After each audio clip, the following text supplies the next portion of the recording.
Have you ever wondered why we're so obsessed with the future? We're constantly trying to figure out what's just around the corner, not just for ourselves, but for, the whole world. It's this timeless human thing. So let's dive into the art and science of how we try to predict it. For centuries, we looked to oracles or the stars for answers. Today, we look to algorithms and data analysts. Sure, the tools have definitely changed. We swapped out crystal balls for these incredibly complex computer models. But that fundamental human need to know what's next? Yeah, that hasn't changed one bit. And sometimes the most mind-blowing predictions don't come from a spreadsheet. They come from pure imagination. The science fiction author Philip K. Dick said this in the mid-70s. Just let that sink in. Decades before anyone even had a smartphone, he absolutely nailed the weird, complicated relationship we have with our tech today. That right there, that's the power of thinking about the future. All right, so here's our game plan. First, we'll talk about why we're all so drawn to prediction. Then we'll get into the actual science of foresight. After that, we'll compare two totally different approaches, visionaries versus venture capitalists. We'll look at why it's better to prep for multiple futures, and we'll wrap up with how you can actually help shape tomorrow. Okay, let's jump right in, the science of foresight. The big idea here is that thinking about what's coming next isn't just wild guessing. It's actually a structured, systematic discipline. Think less crystal ball, more like having a really, really good map of the possible roads ahead. So there's actually an academic field for this. It's called futures studies, or foresight. It pulls together ideas from sociology, from history, from tech, basically all these different areas to systematically explore how our world is going to change. It treats the future like a subject you can actually, study. Now, this is a really crucial point. People in this field don't talk about the future as if it's one single thing that's going to happen. No, they talk about futures, plural. There are futures that are possible, futures that are probable based on what's happening right now, and maybe the most important ones, futures that are preferable, the ones we actually want to aim for. So how do they do it?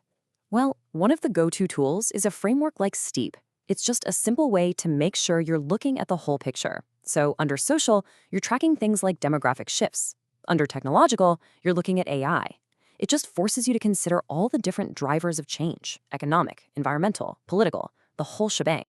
And here's a classic example of a key technique in action, trend extrapolation. Moore's law is famous for this. The observation was that the number of transistors you could fit on a chip was doubling roughly every 2 years.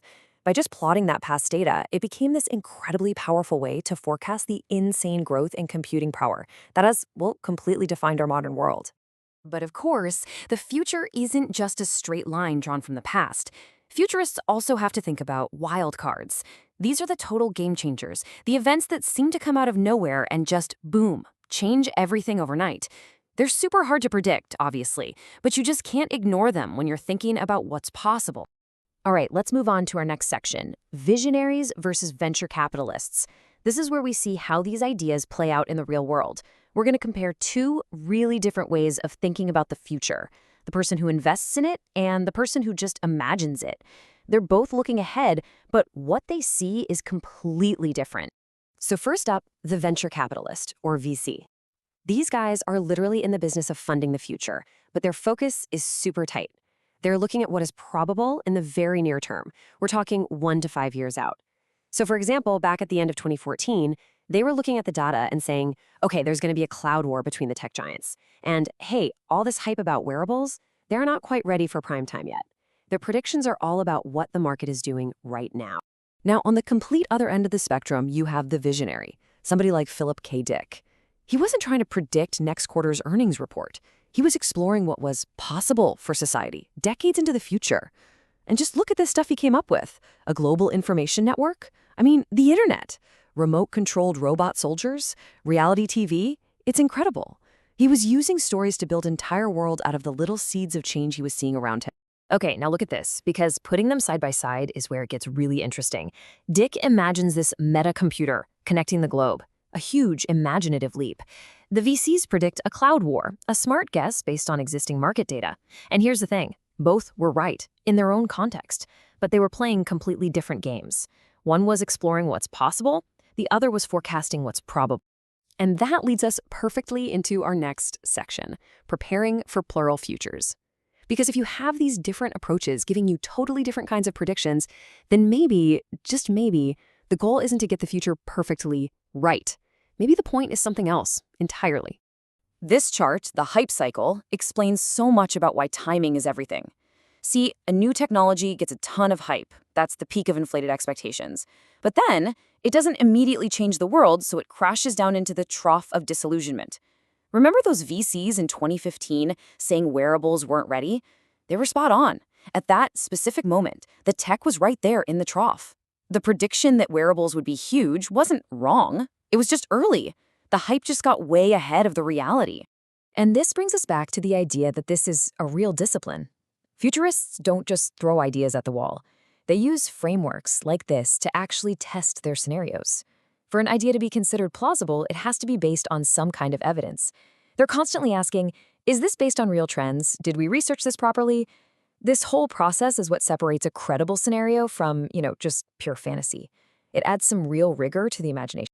And to really stretch their thinking, they build out these completely different types of scenarios. They don't just ask, what if things get a little bit better? They ask much bigger questions. A collapse scenario asks, what happens if our current systems just break? A transformation scenario asks, what if a whole new kind of society emerges? These aren't supposed to be literal predictions. They're more like stress tests for our brains, designed to get us ready for truly radical change. So here's the bottom line, the real key takeaway. The value in all of this isn't about having a perfect crystal ball. It's about exploring the whole range of what could happen so that you or your company or your community can be more prepared, more agile, and just more resilient, no matter which version of the future actually shows up. And that brings us to our final and honestly most important section. How will you shape tomorrow? Because if the future isn't some fixed point that we're all hurtling towards, but instead is a whole range of possibilities, well, that changes everything. That puts the power right back in our hands. It's about moving from just watching the future to actually helping create it. You've probably heard this quote before. It gets attributed to a bunch of different people. And it just perfectly sums up the whole point of this exercise. This isn't about sitting back and watching. It's a call to action. When you actually take the time to understand the forces that are shaping our world, when you explore different possible paths, and when you've really thought hard about which future you'd prefer to live in, you're not just a spectator anymore. You become an architect, somebody who can actually help build what comes next. So I'll leave you with this one final thought. The future isn't just this thing that happens to us. It's something we can influence, that we can shape, that we can create together. So the real question isn't, what will the future be? The real question is, what future will you help build?